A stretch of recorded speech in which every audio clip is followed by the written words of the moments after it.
Okay. Hi, girl. What is your name and how young are you? My name is Genevieve and I'm 18 years old. Genevieve, single ka, Genevieve? Are you single? You're pretty. Ano single mo? Why single? Ay, pagbuti. Studies first. Ito tuwa na ka. Ay, pagbuti. Okay. Genevieve, since it is Christmas is coming to town. Okay. Genevieve, what is your kanang Christmas celebration? What type of Christmas celebration you and your family always celebrate? Mag-celebrate mo? Kanang manimba may puhon. You go to church lang. Yeah. The whole After- family? Kung sa amo ara gyud sa amo ara gyud. Apil ang community? Like ako Your ang family. konti like whole family nga ako ang imagine kay apel sila lulag lulo. No, it's just your parents and your siblings like that. So kami. Yeah, you. So is that like also you're going out of town or no? No. No. Ara sa kanang house like simpleng handaan lang. Ay, okay. In the house with mother, pangalan, Noche Buena. With lechon and the table. Ay no. Ano ulit? Spaghetti only. Spaghetti only. Uy, mostly, no? Spaghetti only. And what else? No lechon? Manok.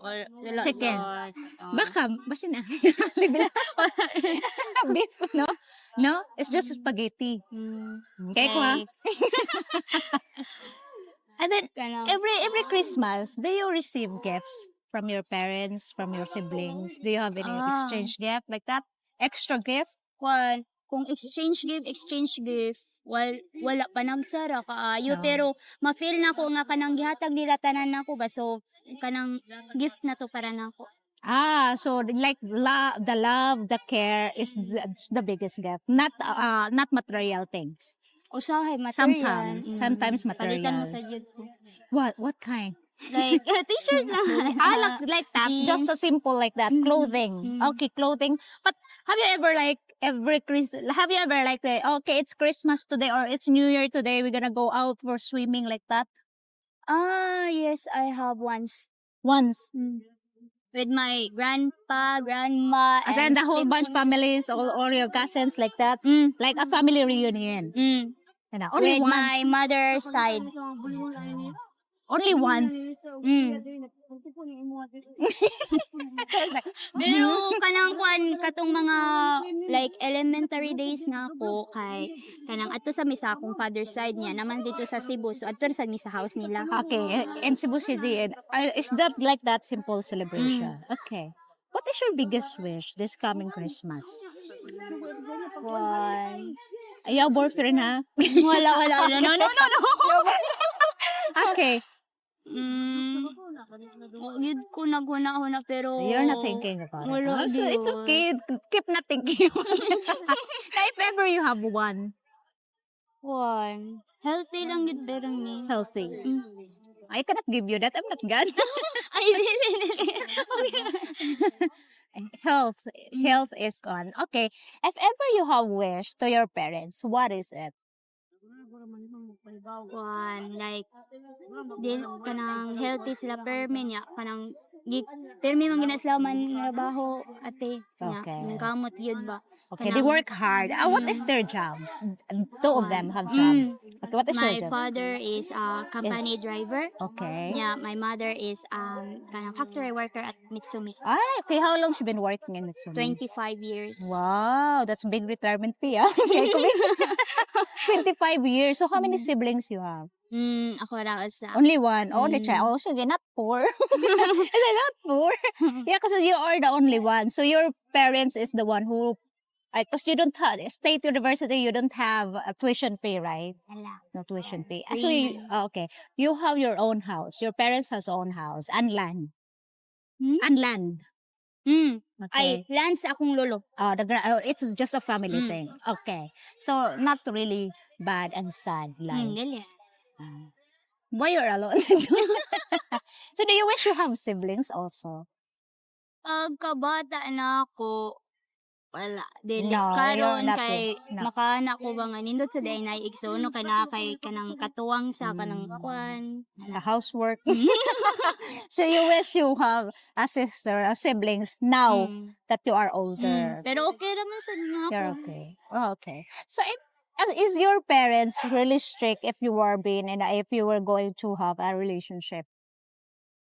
Ah, So ako yung parents ni ana sa gyud nga kung mahimo dai eskwela lang sa gyud kay ah, maabot ra man gyud ang panahon ana. so your parents want you to study first Mm. to have a degree. Because Mm. some parents will say, okay, it's okay, you can find foreigner.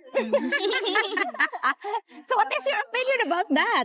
You know, some parents will also, okay, find foreigner. Oh, oh, huh? Some parents will say, okay, find foreigners. What is your thoughts about that? Finding foreigners to have a relationship with the foreigners. Oh, it's their choice. How about you?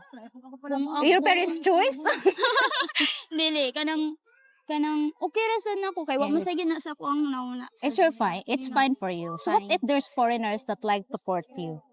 Um, In the future, you karon grabe ka excited. ay hindi kung Christmas wish. if naaman if naaman gani gyud kwan. If they can wait FD can wait. Mm. Until when? when Next I day? have a stable job like that. Okay. You're willing to settle down when you have a stable job, and that's nice mindset. But does age matter to you in the future? I guess no. No. Mm. So how about if someone will court you older than your dad? Are you okay with that? Oh, if older than my dad, Yeah, because wala- foreigner man. Different. no. No? What you mean no? Like dili ko magkwan anak ni ate. You won't entertain if older than your dad. Same age as your dad. Hang you. No then. No. Okay. So what is your ideal relationship? Because you haven't been in a relationship. You know, because girls just always have this kind of mindset. I want to be like, treat me like a princess. Ah, You know, wala what is your gyud. ideal relationship ko in the wala. future? Wala gyud. No. Wala Ah. gyud ko te. Like wala Tomboy? gyud. Oh, Dili sad. Dili she's sa laughing. dili sa mo tomboy like wala ra gyud na Like, ako, you don't- eh. Yeah. Okay. So you just want to have a degree. Why? Because some also girls that okay, I want to work. I want to help my parents. Kana. But because you are only child, Mm. you have a big opportunity to finish your study Mm. because they can afford it. So what is your opinion about those girls that don't want to study just to help the family, be a breadwinner? Okay ra. Okay, good. Wala raman ko'y kuan gyud. Okay. So because you are the only child. Would you when you settle down in the future, would you like to support your parents also financially? Yes. If of ever you course. have a partner, for example, and your partner don't want to support your parents financially, would you be okay with that? No. Hmm. Kay sukad nga sukad. Ako yung parents may nagkuan ako. Wala na po kayang parents. Okay, so because your parents is the one who sacrificed everything, and the thing is, you are the only child. You cannot give that to other people. Oh, support our parents because you're the only child. The obligation is in your shoulder, like that. So if ever you're gonna have your own house, you like that, you have your own family. So you want your parents to live with you also. Yes. Oh, be careful, guys. Be careful. She want because the thing of only child is the obligation is there, right? The responsibility is there. So you don't want to settle down far from your parents someday. Ang ako yung idea gyud ana ay kanang if makahuman gyud kaluyan sa Ginoo. Okay, if you finish your study. Nya dayon like adto ko sa gawas man nga baho. Oh, you wanted to work Oh, yeah. abroad, Mag kanang save money ate. save money. Then if naanay kanang Save pondo, money to also to get your parents to go to abroad and settle down with you there. Oh, that's lovely. That is very lovely. Do you have any specific country? Fine. Japan.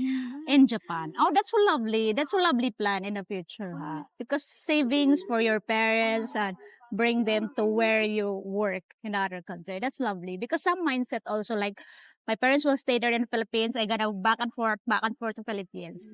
Like that. So you want them wherever you go, you want them to be with you. Puminyo sila dito.